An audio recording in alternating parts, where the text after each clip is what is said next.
Welcome everyone to another CLHO Colleague Circle. My name is Amris Williams. I'm the Executive Director of the Connecticut League of History Organizations, and happy Friday. We're excited to have a little live Q&A for you today to talk a little bit about the CLHO's 2021 Awards of Merit. So we have with us here today, in addition to myself, who basically receives all the awards and gets them out to our awards committee. We have with us Lori Mashandaro, and Laura Smith, who are the co-chairs of CLHO's awards committee. So they are the masterminds behind the documents and instructions and are fearless leaders in our awards process. We also have with us today Nick Foster, who's also on the CLHO board. He's the Wilton Historical Society, and he is the new AASLH Connecticut state representative to the American Association of State and Local History, for those of you who don't already know that long acronym.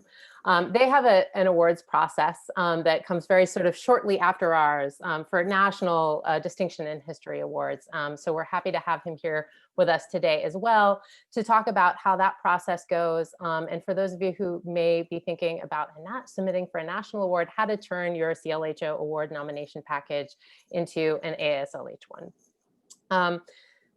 What we're going to be doing today, we have a few slides and a brief overview of CLHO's awards process, just to walk you through some of the things that are new this year and answer some common questions. And then we'll hand things over to Nick for a little overview of AASLH's process, and then we'll open things up for a big Q&A. So if you have any questions as we go, please feel free to pop them in the chat, and I'll be moderating that Q&A at the end so I can bring Laura and Lori up to answer any league awards questions or pop them over to Nick if they're about AASLH stuff. So without no further ado, let me get started here. So the 2021 Awards of Merit. There are just a couple of small changes this year. Actually, one is a change and the other is just sort of a note. So in order to streamline our process, we decided to reduce the number of categories in which we award the awards to make it just a little bit simpler. So project, which is kind of an enormous category that catches most of the sorts of things you are probably nominating for. This could be exhibitions, digital projects, lecture series, educational programs, publications, books, exhibit catalogs, pamphlets, videos. Any project completed in the previous 18 months is something that would go into this category. We have another category which has not changed, is individual achievement. This is for an individual who has demonstrated a really significant contribution to Connecticut history at sort of the state level. So we think of those as kind of like, kind of lifetime achievement award sort of distinction is what individual achievement is about. You can nominate yourself or your organization for any project, but you can't nominate yourself for individual achievement. That's the only exception to that rule. Otherwise, go ahead and please nominate yourself or your organization for something that you're proud of. And this brings me to my second point, which is that we really encourage you this year. I mean, 2020 has been a year, right? It has been not the way we expected it to go. And I'm sure all of our organizations and us as individuals have, had to do things really differently. Maybe we were going to mount an exhibit that just never came to fruition, or we're really excited about this program that we were going to do, and it had to happen in a completely different way than we expected. And we really want to encourage you to nominate those projects, whether they were things that happened before COVID, that happened the way you planned, or ones that, really were not things that were your original plan, where you had to be nimble, but something came out of it that you're really proud of. We really want to see that work as well. And so this is one of the reasons we've kind of, just sort of streamlined the categories this year, because those are probably all project nominations. And we are really interested to see all of those from you. As I mentioned, for projects, anything completed in the last 18 months is eligible for a nomination for CLHO's 2021 Awards of Merit. Oh, no, wait. I think I was supposed to pitch that to Lori to take that slide. Oh, well, I'll just keep going. So I wanted to talk a little bit about what is required when you're putting together a nomination package. The first thing to do is to go to our website, clho.org/awards, and download and read the instructions sheet. This covers, I think, pretty much everything that you need to know. But I hope that we'll be able to answer any questions that have come up. Hopefully you've already taken a look at the instructions already and are here with your pencil, ready to lob anything that we've missed at us today. You're also going to download a cover sheet, which basically is contact information for you and the organization, the title of the project or the person that you're nominating, and that sort of information, so we can get in touch with you and organize our nomination packages. We ask you to write a narrative. There are more detailed instructions, again, in the instructions sheet about what the narrative should contain. And we ask that this be no more than 3 pages. That's sort of about the project or the individual being nominated. For projects, we also ask you to submit a project budget. You'll describe this a little bit in your narrative, but we like to have those figures as well. Again, this is the budget just for the project, not for the organization as a whole.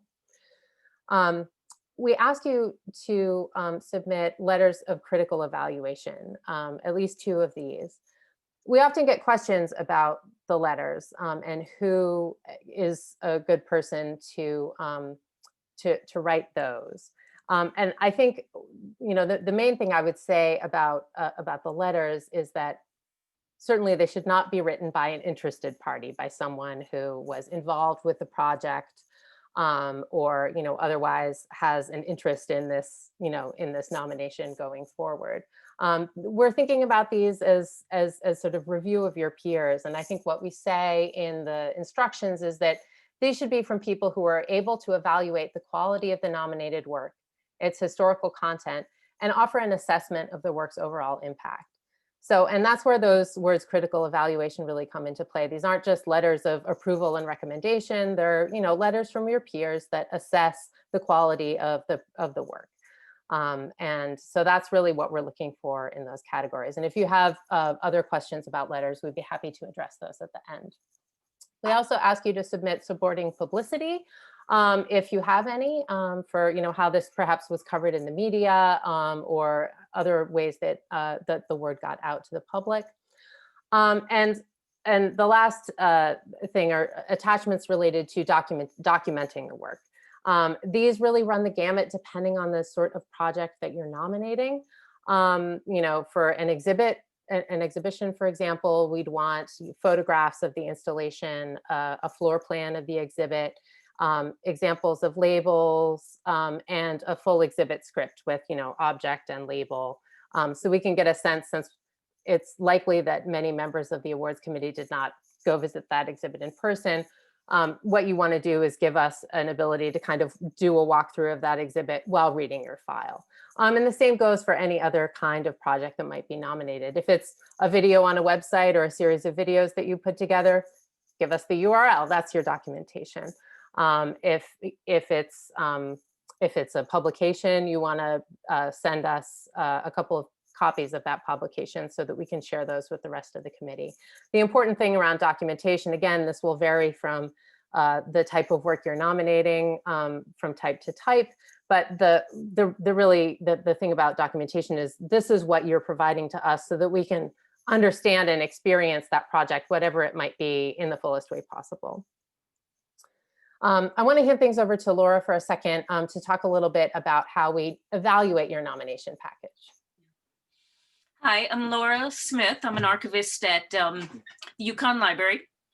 And I've been on the CLHO board since 2016. And pretty much my whole time I've been either on the committee or head of the committee for the Awards of Merit. So when we receive the projects and the applications and we go through them, we're very deliberate with all of the projects. We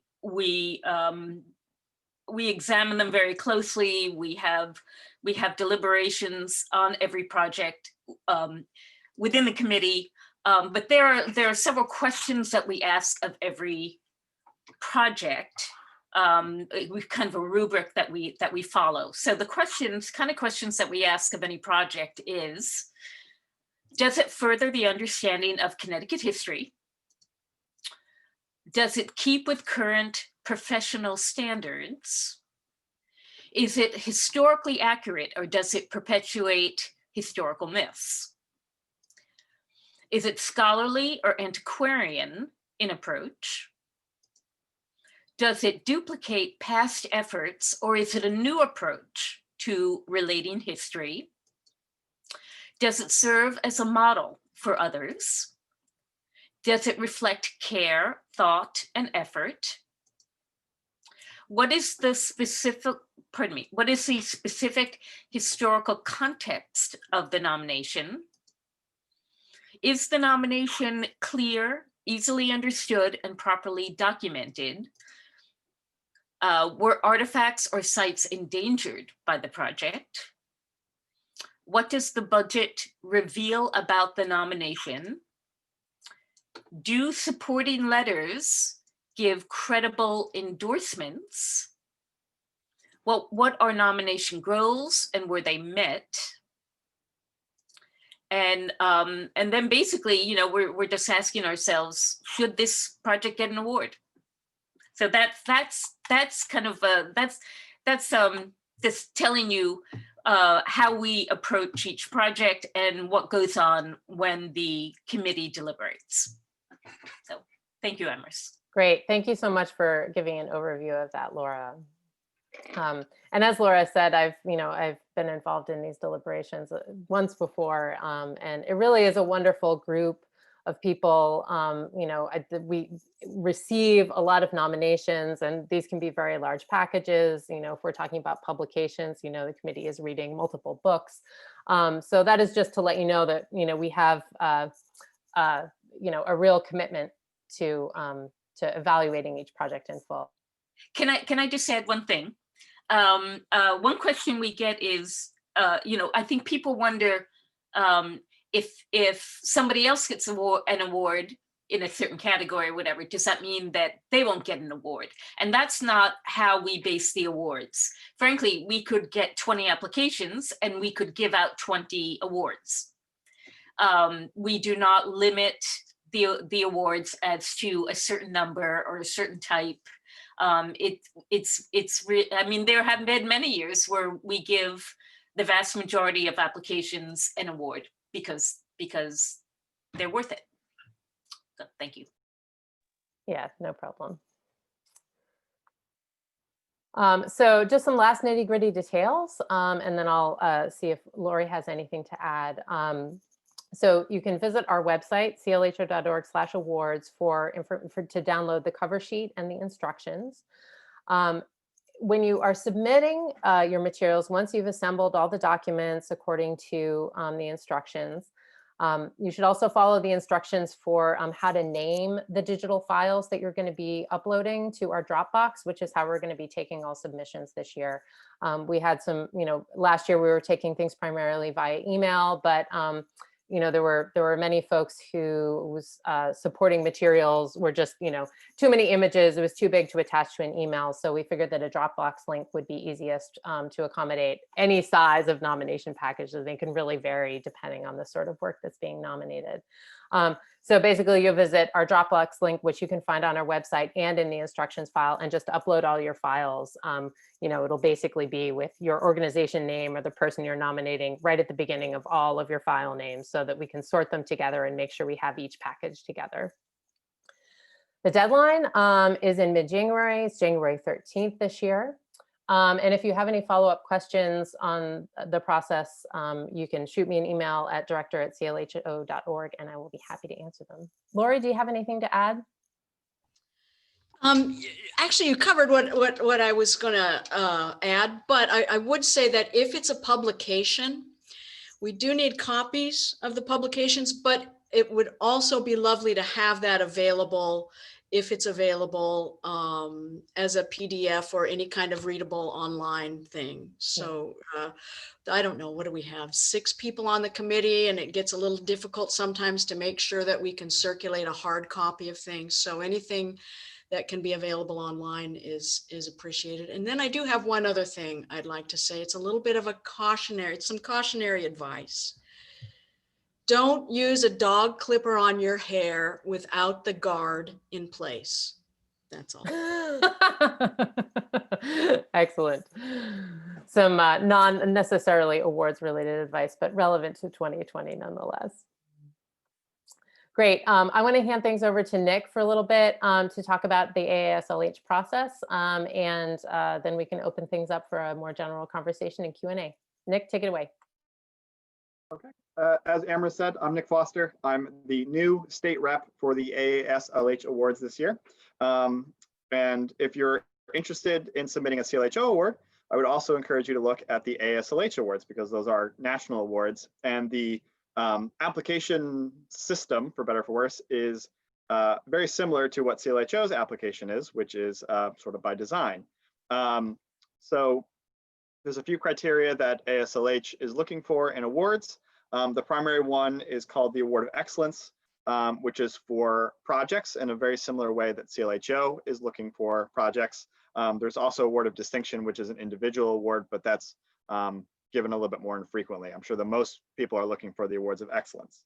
And that's basically to recognize projects that are pushing history in an excellent way, in a new innovative way. It's looking for projects that aren't sort of business as usual as far as exhibits or educational programs. They're really looking for sort of pushing the envelope of what history organizations can really do. And that's not limited to member organizations of AASLH. It's basically any organization that has a project that they think fits the criteria. And you can check that out on AASLH's website under awards. I don't have the exact URL handy, unfortunately, but if you Google AASLH Awards, it'll come up. It's in the chat. Yes, in the chat. That'll be thank you, Amherst. The application deadline is a little bit later than CLHO's. For the Awards of Excellence, it's March 1st. So there's a application form on AASLH's website, which again is very similar things. It's a narrative, budget, letters of criteria, or critical letters, which are again very similar to what CLHO's are. So you can, I don't want to say you can recycle your CLHO award nomination, but it's sort of a nice building block for AASLH. The nice thing about AASLH Awards and why they have a state rep is that once your application is in, you'll actually be working with me to refine your application. So it's not like it's a one and done when you apply. I'll work with you to sort of refine and sort of point you in the right direction if there's sort of things you're missing, or if there's better ways to describe your project. The sort of final decisions aren't made until May, when all of these sort of regional and state leaders meet with the AASLH Awards Committee. So you have a month or two to talk with me about, how exactly you want to make sure your project is best represented. So those of you interested in applying to AASLH, I'll put my email in the chat, and I'm happy to hear from you guys. So like I said, the awards deadline is March 1st. So anytime between now and then, please reach out to me. And I might be reaching out to some of you based on how well your projects are received by CLHO.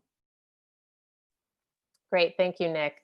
And your last comment brings me to one more point, which we talk about this in the instructions, but just so you know, we allow the AASLH representative, in this case Nick, to just take a look at the nominations quickly so he can identify and get in touch with you if you haven't been in touch with him already, if he sees potential in your project for submitting for a national level award. And we've designed our awards process to help, as Nick said, build toward a national level award by putting it a little bit more in line in recent years with the AASLH's process. So that's sort of by design, it's not by accident. We love to see Connecticut projects winning awards from AASLH as well as from CLHO. So we really, I think the point of this Q&A today is really to encourage you to give yourself a pat on the back. You've worked hard, give it a go, put together a package. We'd love to see what you've done. We know there's been great work going on around the state. I think that concludes any formal part of our presentation today. So we have the rest of our time to address any questions that you might have. I'm going to kick myself into gallery view so I can see all of you lovely people. If you want to raise your hand or pop something in the chat, I can call on you. I would be happy to field any questions that anybody has. And it looks like Lori's got her hand up first. So go ahead, Lori. Thanks. I just have one comment I'd like to make about the 2020 aspect of our awards this year. Certainly anything you have that you had that deals with the different issues of 2020, but I think we're also looking for ways that you reached an audience in a year that was a very difficult year to welcome people into different spaces. So if you had a particularly innovative way that you reached out to your audience with a particular program, that should be part of your application as well. Jennifer, go ahead. Unmute yourself and I can unmute you if you want. Sorry, I hit the space bar to unmute, but apparently that doesn't work on this computer. So I went elsewhere. Hi, I'm Jennifer. I work at the Hartford History Center at Hartford Public Library. My questions, well, actually first a question for Laura. I was jotting down your list of things and I missed the second one.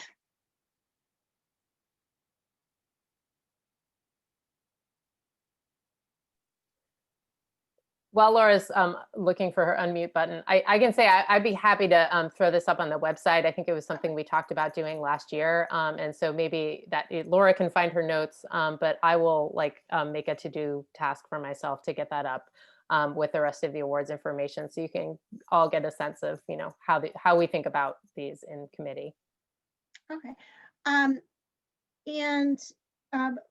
Regarding the budget, and this may be somewhere on the website that I just didn't look at yet. For our project, we really did not have a budget. Is that okay?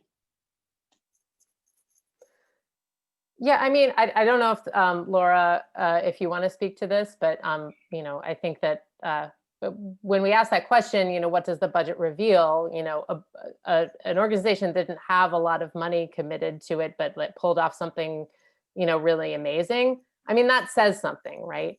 An organization that threw a bunch of money at a project that didn't really reach the audience that they expected, that also says something. So I think that's how we think about the budget. I don't know if Laura or Lori, you have anything you want to add to that?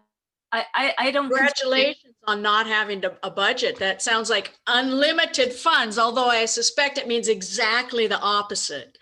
But I think some comment should be made then that you did this with some comment has to be made on what you spent on it. So if you have no budget because you didn't spend anything on it, that comment needs to be made too. And I'm sorry, Laura, I interrupted you. Well, there are a lot of projects that are just part of our regular, the work we do, I mean, as archivists and curators and museum educators, we do this as part of our salaried money, salaried work. So the fact that there's no particular dedicated budget is certainly not a detriment to the application process. It honestly makes no difference to us whether, many thousands of dollars were spent on something or $0 were spent. We're just interested in the final product. Great, thank you.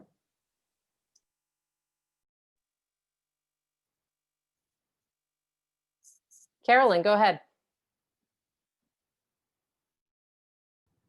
Hi, I'm the Executive Director of Wood Memorial Library and Museum in South Windsor. And we have completed a permanent installation project, an outdoor living history museum. And what we've had to do this year, obviously, because it could not be open to the public, is we're pivoting toward developing online field trips and videos to complement that, so that even once we're open again, they can be used at concert. So my question is, you're looking back 18 months. This pivoted project is obviously something newer and doesn't have a track record, doesn't really have outcomes just yet. Is that something, in that whole kind of entity, is that something that would be smarter for me to look at for next year? I think because a part of what we are looking for is an evaluation of the audience that you've drawn, what kind of audience that if that's what you want to include, then yes, you should wait until you've offered it to the public for some time. Perhaps Amris or Laura have a different point of view, but that's how I would view it. I think it's really what you choose. You know, we evaluate everything on the basis of the information that we're given in the application. I mean, there are a lot of projects that come in that people are able to say, you know, we had a certain number of people come in, you know, come onto the site, or we know how many hits to the website, or, you know, something like that. And that adds, you know, that's impressive to know the kind of audience that you've reached. But I think it's really up to you. You know, one thing I want to say is that one of the reasons why we eliminated, you know, the four distinct categories is because we're seeing that so many projects are integrated with, or just have so many components. You know, an exhibit can also have a publication, or they have a dedicated website, or they have some kind of educational component. You know, so one project has so many aspects that just become part of the whole.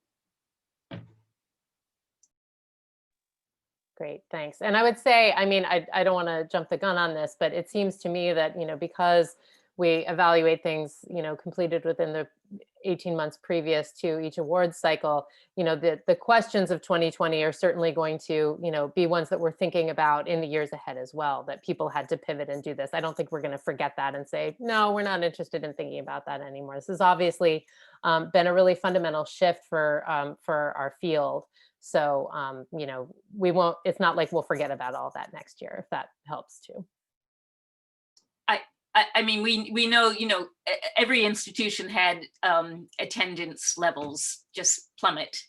So, you know, we certainly wouldn't hold it against anyone because a certain attendance to an outdoor exhibit or an online, you know, even an online thing were compromised because of the pandemic. So Christopher has a question. Their project was a historical exhibition that drew on Connecticut loans and resources, but was of national, not specifically Connecticut related history. So is it in Connecticut history or history in Connecticut? Is this a suitable sort of project to nominate for an award of merit?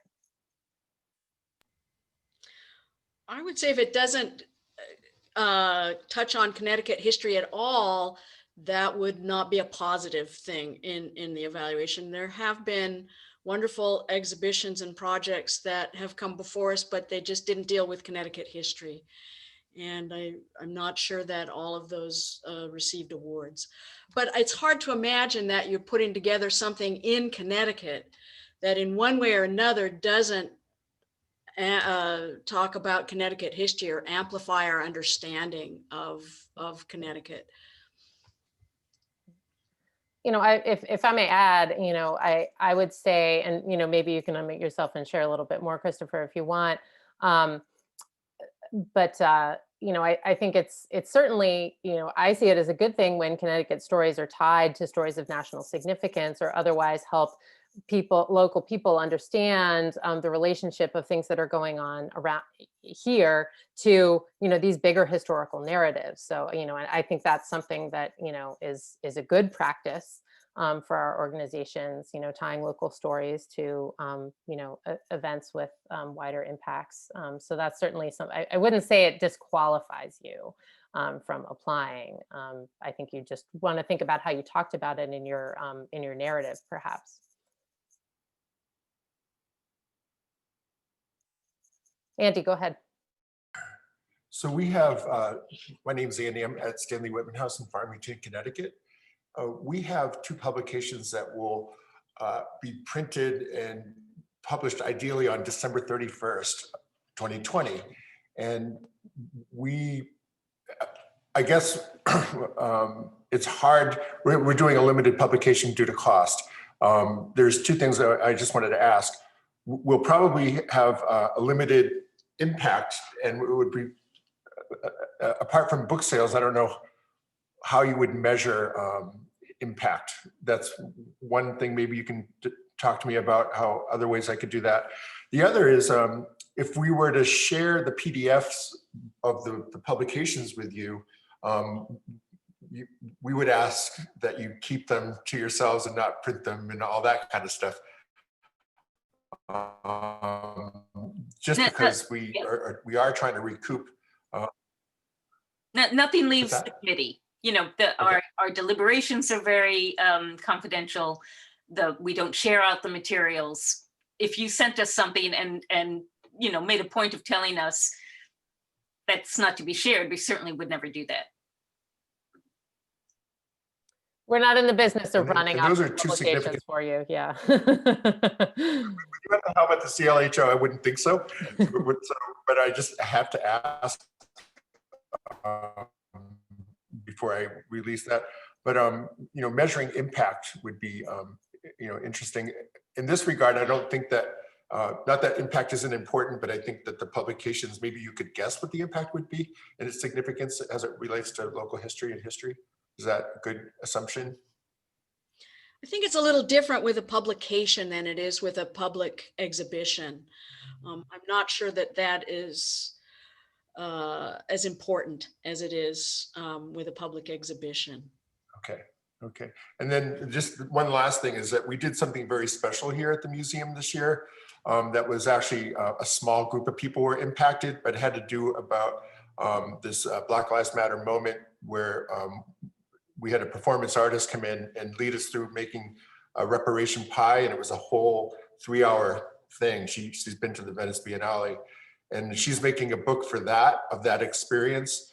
You know, that's also just such a small group of people, but the publication, I guess it's a publication, again, I answered my own thing, but we would be putting it out there, but it would be very limited, probably only do about 100 copies of the book. But it's our attempt as a colonial museum to look at decolonization and that effort right now, so. You know, I just want to say that we are delighted by the projects, by the descriptions of the projects that we received. You know, we're amazed at the creativity and the labor that goes into the projects. So, you know, we're something creative and unusual, like what Andy just described, you know, something like that is just wonderful. So, you know, my only thing to say is just take a chance and fill out the application and you know, and see if you get it, see if you get the award. I mean, we're not going to you know, we judge everything individually. And you know, if it's a limited publication, we take that in mind. We're not expecting, you know, some kind of enormous impact on any of the projects, but you know, we want to know about your creativity and your how you handled things in this unusual year, if that was your project. I mean, the things you described to me, they sound great. I would love to know more about them. And I have to say, I'm not even sure that we know what the run of the books, many of the publications are. I couldn't tell you on all the books that I've seen over the past 3 years, how many copies of each were printed. So I'm not sure that that's I mean, if you did 3 or something, you know, limited edition, that's one thing. But if you're producing something that's for the public, that's what's important, not that you're only doing 100 of them or anything. And it sounds like your project fits very well into the year 2020 as well. Yep, and I wasn't going to do it, but we were encouraged by our colleagues here in Farmington. We have a Farmington Heritage Alliance, and then we've been getting, you know, the website's great. So all the instructions are pretty clear, and I really appreciate the time today for this Friday conversation. So thank you. No, and these are great questions. And if I can add one more thing, just from, you know, again, I don't have Lori and Laura's longer experience with awards, but in my experience so far, it seems to me that, Laura ran through that long list of things that everybody is supposed to be thinking about, when they're evaluating each project, but those aren't weighted, it's just something to generate a conversation. And so I wouldn't get too hung up on any one item in that list that she recited earlier. I think we look at these things pretty holistically, and so it's not like we're like, well, look at this, they didn't reach, more than 5,000 people. So it's off our deliberations don't work like that at all.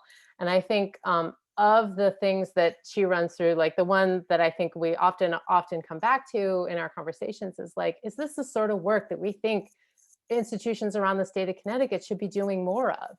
Is this a model for other folks around Connecticut? Do we want to hold this up as representative of like great work that our colleagues in the field are doing? And if you think you've got something like that, please send it to us, regardless of any of those other things on the rubric sheet that Laura went through. That's my opinion anyway.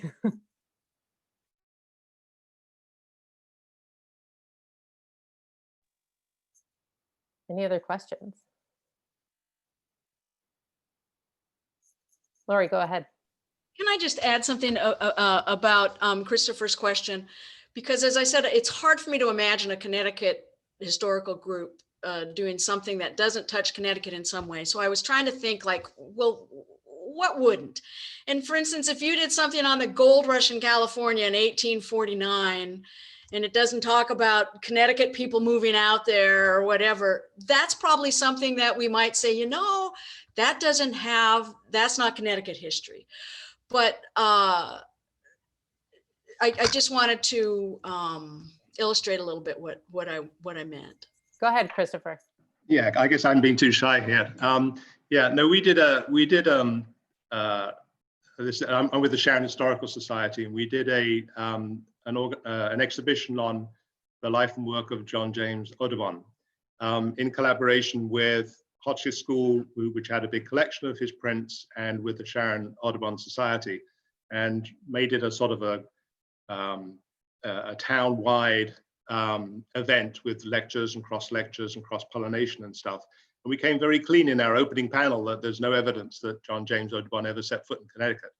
But the issues we discussed about conservation and protection of the environment and attitudes to animals and so on were we thought directly relevant to local people, and we got a good response. But that's why I asked that question, is that he did not come to Connecticut as far as we know.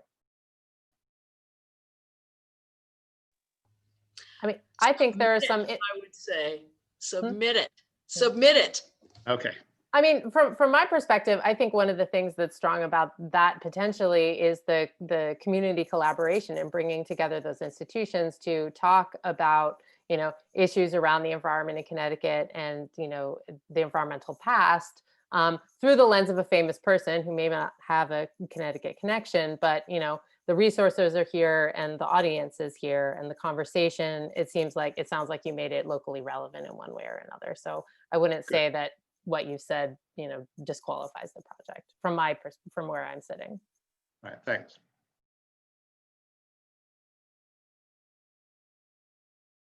I'm like Laura, I can't wait to read all of our nomination packages. This is going to be fun. Go ahead, Christopher. So I just have one other question. I'm assuming, I don't have a lot of experience with Dropbox, but I'm assuming that it's possible to upload videos to Dropbox? Yes, it is.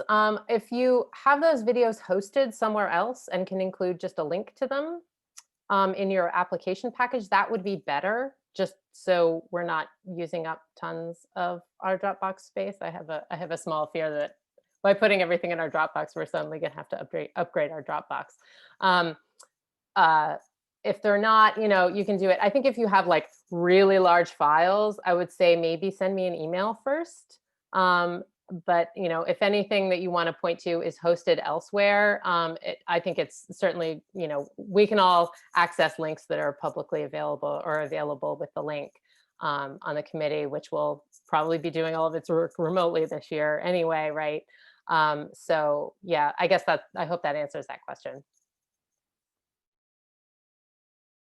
And I would say from a logistical point of view, anything you can do to kind of like have fewer files or like zip things up or otherwise organize them, you know, it does make it easier for the committee. I know that not everybody has the ability to like put everything in a nice one PDF package. You know, there's software and other things that not everyone may have, but if you can organize things and zip it up and upload it, that's really great. It makes it easy for the committee, and it makes it easy for me to organize all that material as well. And if I could make a plea also for your applications for the pictures to be oriented in the right direction, particularly on PDFs, that's really appreciated. Also, because when we're done, we put together a little presentation for an awards ceremony, and we use those pictures. So orient your pictures, please.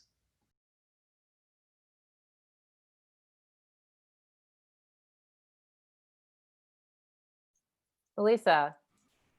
Hi, I'm Elisa Engelmann from Mystic Seaport, and I'm thinking of a couple exhibits projects, but I also want to ask on behalf of some colleagues who've been doing some really amazing innovative digital programming since the spring, and you know, a large body of work.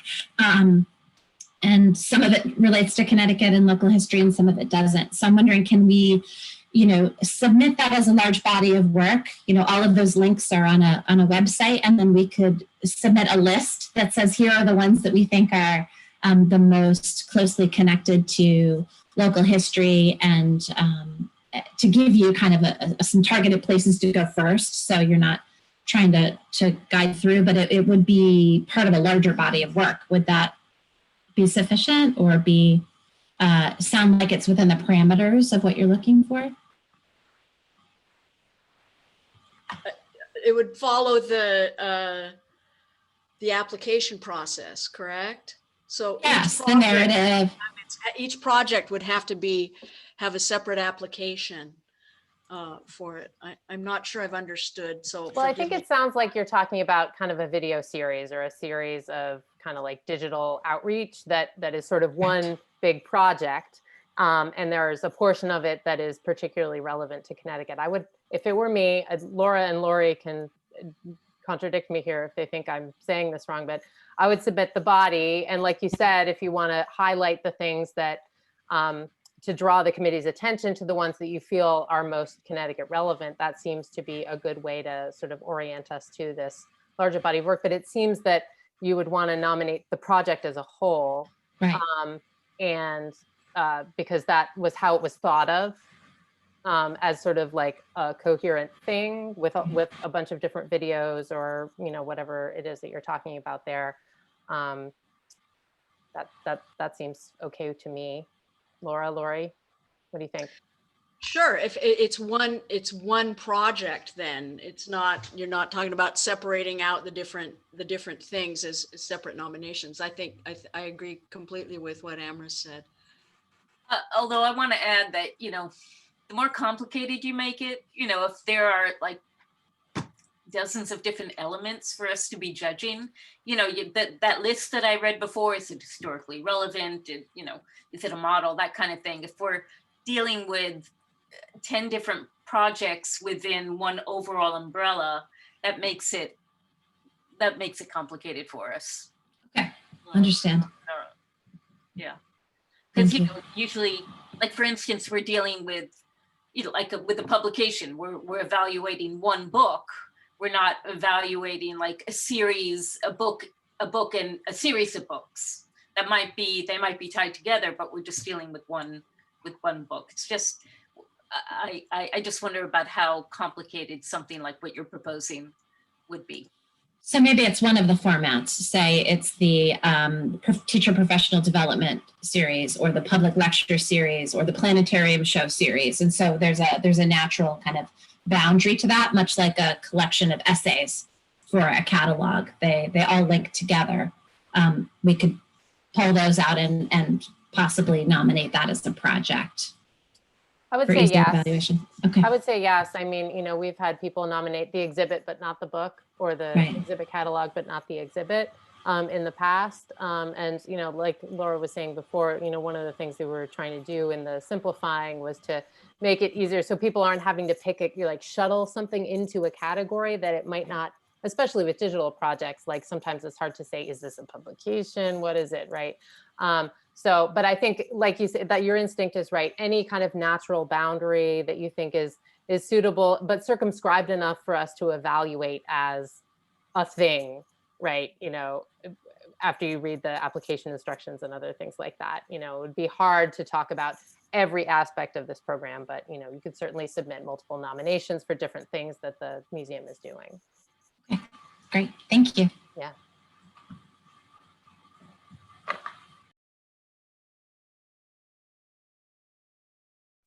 Okay, we got like 10 more minutes. Does anyone have other questions either about the league process or anybody thinking about AASLH here? We've got Nick with us right now. He can answer your questions or start a process going.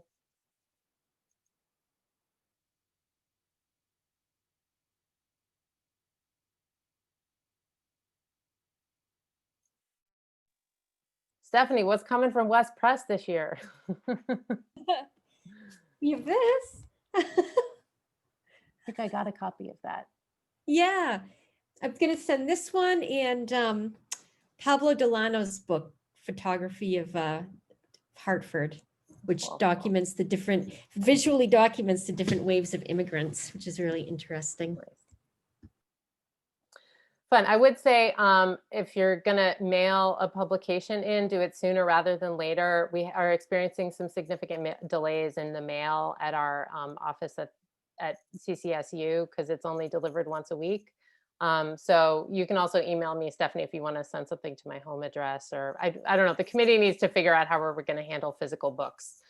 So if you do have, like we were talking with Andy about, if you do have digital versions that you're willing to share on a limited basis, obviously with the understanding that we do not share them beyond the committee, it's purely for evaluation purposes, that might really be the best way to share it with the committee this year. Oh yeah, I've been sharing lots of our projects digitally. I actually prefer it. It's better for our budget, the environment, everything. Great. Awesome, Stephanie. Thanks. And it's nice to finally see you in person. I just got your certificate in the mail. Oh, great. Excellent. Yeah. Thank you so much. Yeah.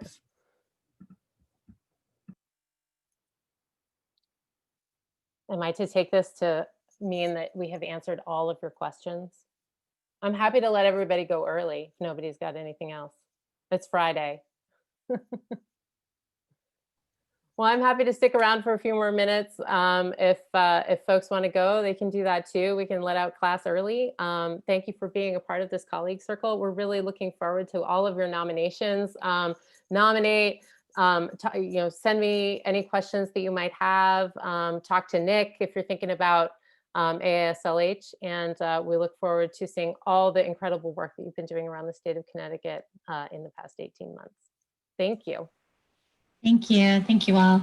Thank you. Happy holidays. Happy holidays. Be well. See ya. Thank you.